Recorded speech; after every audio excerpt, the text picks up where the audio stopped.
Iran और Israel के बीच छिड़ी जंग अब निर्णायक मोड़ पर पहुंच चुकी है। खामेनेई की तकरीरें अब सेना का हौसला बढ़ाने में नाकाम साबित हो रही हैं और इजराइल का दावा है कि ईरानी सैन्य अधिकारी अब अपने ठिकानों से भागने लगे हैं। ईरान और इजराइल के बीच छिड़ी जंग अब खतरनाक मोड़ पर पहुंच चुकी है। इजराइल ने हाल ही में ईरान के कई सैन्य ठिकानों पर ताबड़तोड़ हमले किए हैं, जिससे ईरानी सैन्य नेतृत्व को भारी नुकसान हुआ है। इन हमलों में ईरान के शीर्ष सैन्य अधिकारी मेजर जनरल गुलाम अली राशिद और मेजर जनरल अली शादमानी मारे गए हैं। इन हमलों के बाद ईरान की सैन्य कमान में भारी उथल पुथल मची है और ईरान के सर्वोच्च नेता अयातुल्ला अली खामेनेई की उग्र तकरीरें अब इजराइल को डराने में नाकाम साबित हो रही हैं। इजराइल का दावा है कि इन हमलों के बाद ईरानी सैन्य अधिकारी अपने ठिकानों से भागने पर मजबूर हो गए हैं। इजराइल ने चेतावनी दी है कि अगर ईरान ने अपने सैन्य गतिविधियां नहीं रोकी तो वो फोर्दो जैसे परमाणु ठिकानों को भी निशाना बना सकता है। इस बीच ईरान ने इजराइल पर लगभग 400 बैलिस्टिक मिसाइलें और सैकड़ों ड्रोन दागे हैं, जिनमें नागरिक और सैन्य दोनों संरचनाएं प्रभावित हुई हैं। इजराइल ने इन हमलों का सटीक और घातक जवाब दिया है। इजराइल की वायुसेना ने ईरान के कई सैन्य अड्डों पर सर्जिकल स्ट्राइक्स की हैं, जिनमें ईरान की मिसाइल लॉन्च क्षमताओं और कमांड संरचना को निशाना बनाया गया है। इजराइल का कहना है कि इन हमलों के बाद ईरान की सैन्य क्षमता में भारी गिरावट आई है। ईरान ने इन हमलों की कड़ी निंदा की है और इजराइल को गंभीर परिणाम भुगतने की धमकी दी है।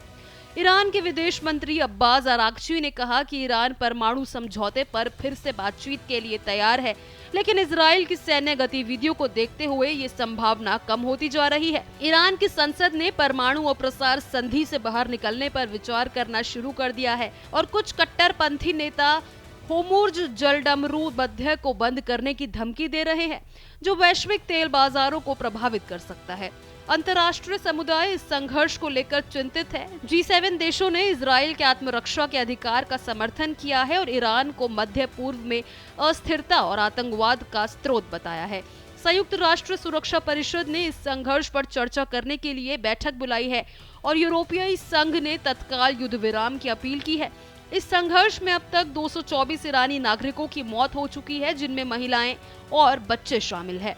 इजराइल के हमलों में ईरान की नागरिक और सैन्य दोनों संरचनाएं प्रभावित हुई है। इस संघर्ष के कारण लाखों लोग विस्थापित हो गए हैं और मानवीय संकट गहरा गया है। ये संघर्ष केवल ईरान और इजराइल तक सीमित नहीं है। क्षेत्रीय शक्तियां जैसे सऊदी अरब, तुर्की और रूस इस संघर्ष में अपनी भूमिका निभा रहे हैं। सऊदी अरब और तुर्की ने ईरान के खिलाफ बयान दिए हैं, जबकि रूस ने संघर्ष में मध्यस्थता की पेशकश की। इस संघर्ष का प्रभाव वैश्विक ऊर्जा आपूर्ति, वैश्विक आपूर्ति श्रृंखलाओं और भारत जैसे देशों की अर्थव्यवस्थाओं पर भी पड़ सकता है। इस संघर्ष के भविष्य को लेकर अनिश्चितता बनी हुई है। इजराइल ने स्पष्ट किया है कि वो ईरान की परमाणु क्षमता को समाप्त करने तक अपनी सैन्य कार्रवाई जारी रखेगा। ईरान ने भी इजराइल को गंभीर परिणाम भुगतने की धमकी दी है। अंतर्राष्ट्रीय समुदाय इस संघर्ष को शांतिपूर्ण तरीके से हल करने के लिए प्रयासरत है, लेकिन फिलहाल कोई ठोस समाधान सामने नहीं आया है।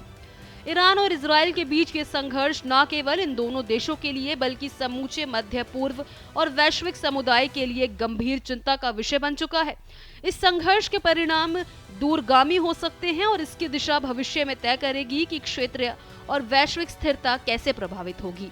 आपकी इस पर क्या राय है, हमें कमेंट बॉक्स में जरूर बताएं।